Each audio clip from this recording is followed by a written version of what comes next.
you'll still be moving around the room. You'll work on leave it. When we introduce this to puppies when they are younger, one of the ways that we've been teaching it has been with food in the hand, and you close your hand as they try to take the food, and you wait until the puppy is not trying to take the food out of your palm. There's videos in the Facebook group and an email that we've posted in the past and that are up on the curriculum webpage for volunteers, so you can review that if you'd like. One of the other ways to work on leave it with a dog is doing what's called a prompt switch. So a prompt switch is when you take the name, or when you take a word that the dog already knows, and you use that to teach them a new word that essentially means the same thing.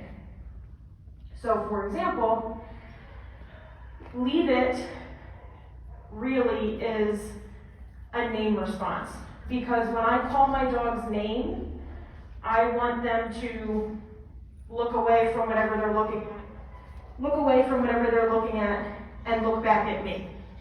When I say leave it, I want the dog to look away from whatever they're looking at and come back over to me. So they're doing the same, they're functioning as the same thing. So when we do a prompt switch, we use the new word or the less familiar word followed by the word that the dog already knows really well. So we worked on name response with puppies. Pretty much that's one of the first things you work on when you bring them home.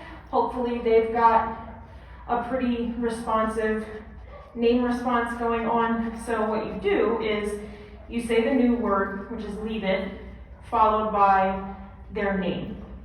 You say them pretty close together so that it's almost sounding like one word. So I'm not saying leave it and then waiting for 5 seconds and then calling my dog's name, because that's not going to accomplish what I want. I'm going to say them very closely together, and I'll show it in just a second with my dog.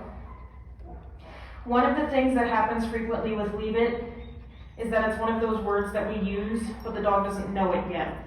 So if I have to say leave it more than once and pull my dog away from the thing that I don't want them to have, they don't really know that command. And then this is one of the ways that I can work on making it a stronger response for them. So I'll get my dog.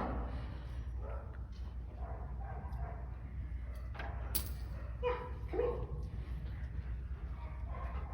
So I've got this little rubber chicken thing on the ground. I'm going to walk towards it, and I'm not going to wait until I'm right on top of it to use leave it and call my dog's name. I want to try to time it to right before the point where I think my dog is going to lose their focus entirely. And that is usually a noticeable thing where you see the dog look at an object and they kind of shift their body forward and their ears go forward. They're starting to get really interested in whatever it is that they're seeing. That's when you want to give the cue and then you move them away. If I wait beyond that point, I'm more likely to not be successful with it. So we're going to walk towards this chicken. I'm going to say leave it, followed by my dog's name, and reward him when he comes away with me. So we're going to walk. Say, leave it, jump! Yes, good boy. Oh, good boy. And I almost missed my window there because he started to get very interested in it. I should have said it maybe a second or two sooner. But he was successful, so that's good. I'll still take that as a win. So we'll walk forward. Leave it, jump. Yes, good boy.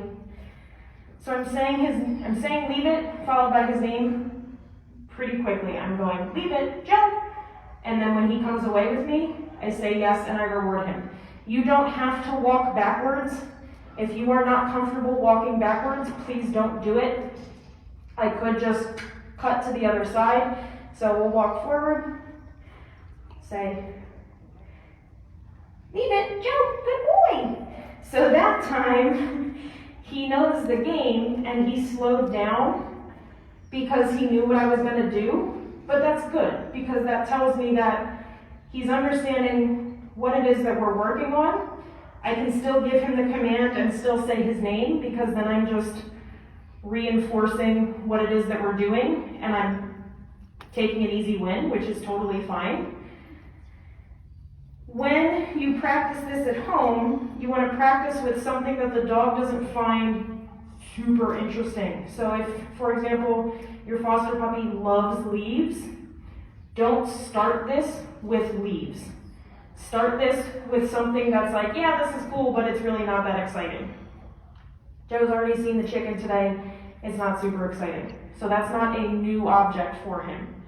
I don't want to get a toy out of the packaging and be like, let's work on Leave It now, because that's going to be really hard for the dog to ignore. Use a toy that they're like, yeah, that's been there and I'm not super interested in it anymore. So we walk up, let's go. Leave it, Joe, good boy. So I say leave it, followed by the name, and then I move my dog away. I'll put a couple more objects out on the floor so that there's more things for everyone to work with. You may find that this is your leave it distance, or you may find that this is your leave it distance. It's not right or wrong either way, it's just what the dog needs in that moment. So the aim is not to get as close as possible and have the dog walk over the object and totally ignore it. If you get there, that's great, but that might be really hard. So you want to aim for the distance that you see that the dog is starting to get interested. That's when you want to say leave it, dog's name, and then move away from the object. And you slowly work towards whatever is on the ground. Any questions? Cool. I'll put a couple things down on the floor. A couple more things. Another thing you might find is that you may be working, or you may think that you are working with the rubber chicken on the floor, but suddenly Joe is really interested in Windsor over here, so I'm not working with the chicken anymore. Now Windsor is my object of distraction. I don't want to get closer and closer to him because that's going to get Windsor distracted, but you are working with whatever the dog happens to be focused on in that moment. Most likely it will be the toy on the ground. Okay, I'm going to get more toys out, and